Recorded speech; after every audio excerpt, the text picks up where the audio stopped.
The world is quite a scary place right now, but I do feel some semblance of joy and whimsy knowing that BTS is coming back this year. It's finally time. Well, not just yet, but within the year at the very least. And in observation of this, I'm going to review the best BTS B-sides, in my opinion, that I haven't talked about already. So I'm not going to mention B-sides I've already made dedicated videos for. Songs like 0 O'Clock and Paradise are in my top list of B-sides, but I'm going to mention other songs besides those for this list. Also keeping this list to standard group, subunit, and solo releases under the BTS moniker. Just BTS group projects for right now. Okay, let's begin. Number 7 is Line Part 2, Ano Boshode from the Wake Up album. BTS is at their best in several musical categories that we'll discuss in this video, but one of my all-time favorites is the genre of R&B coffee shop classics. Ano Boshode is maybe the best of its caliber in the BTS archives. There is some pretty tough competition. They've really refined their use of R&B elements over the years, but I keep coming back to Ano Boshode. It's something about the refrain section. The melodies are so timeless. I also just love songs about yearning. I actually don't think I can tell you what this song is about. I just get the feeling it's about yearning, the way they sing Ano Boshode. Honorable mention before we go on is Wishing on a Star, another Japanese track from the Youth album, a coffee shop smash hit. It was a perfect all-kill in the coffee shops of Japan. I normally listen to these two songs together quite often when I do. Number 6 is Lie, Jimin's solo song from the Wings album. We all remember where we were. I think that's a 9/11 quote. I need to stop saying that, but really, we all remember where we were when this album and song dropped. I've been talking about vampire concepts in K-pop for quite a while. Vampires are kind of my vibe this year. I think last year I was fixated on Vikings, but didn't really have an outlet in the context of music. There aren't really any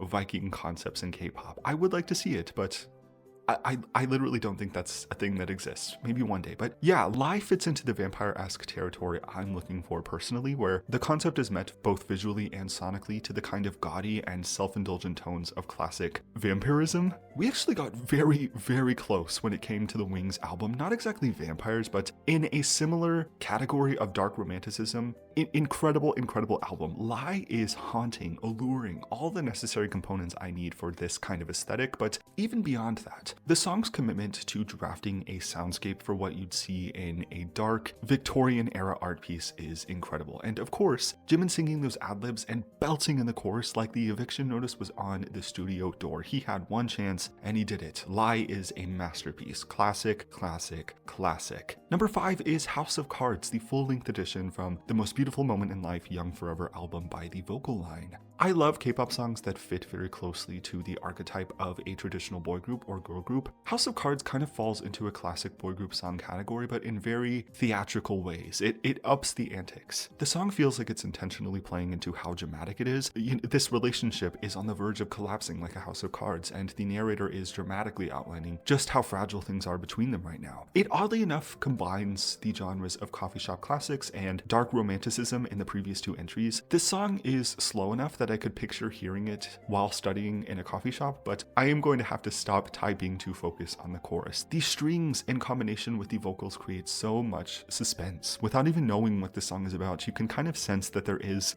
some kind of risk that the narrator is warning the subject about. This song sonically goes to great lengths to convey just how much suspense there is to its narrative, which is what I think I appreciate about it the most. Number 4 is Butterfly from The Most Beautiful Moment in Life Part 2. One thing about BTS is that they have really perfected the construction of a ballad song in a pop music context. Butterfly is kind of a sad song. Well, it's not kind of, it is a sad song, and the sudden swell of strings at the end of the ramping pre-chorus that throw us into the synth-heavy chorus inspires such a sense of urgency, not wanting things to change, or a sudden burst of emotion that leaves you longing for things to stay how they were before. Very similar to House of Cards, this song really highlights BTS's ability to tell a story through their music. There's meaning and understanding you can pull from simply the composition of the song and how it sounds, developed even further by looking into the lyrics. Yeah, they kind of made this song for me. I love songs about yearning in general. Number 3 is Look Here from the Dark and Wild album. What do you guys know about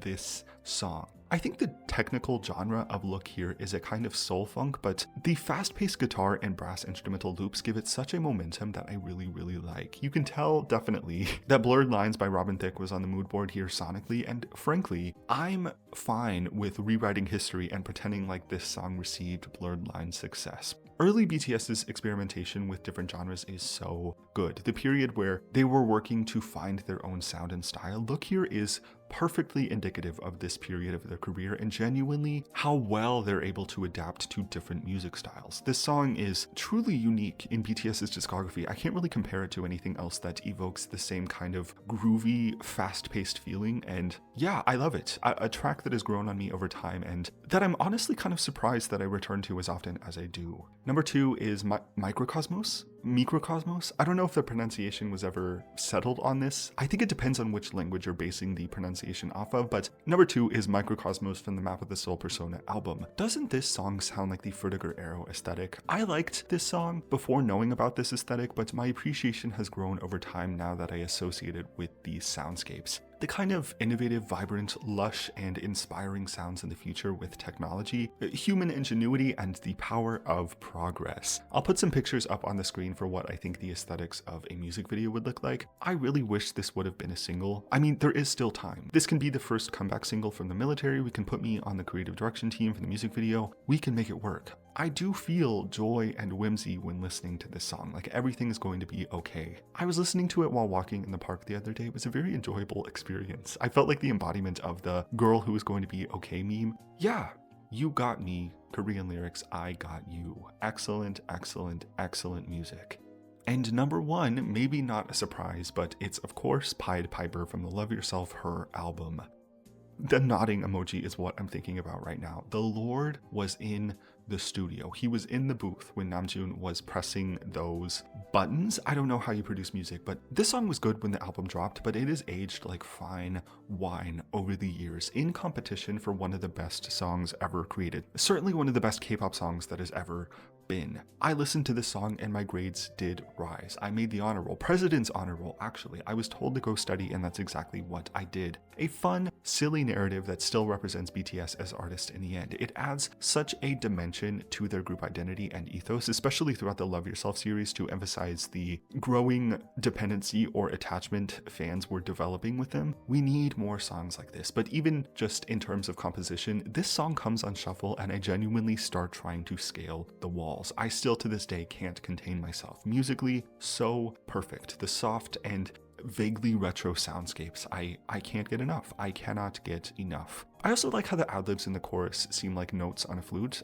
I really want to make an analysis video of this song, but the entire narrative of the song is to not focus on doing things like that. So, I don't know. Probably not.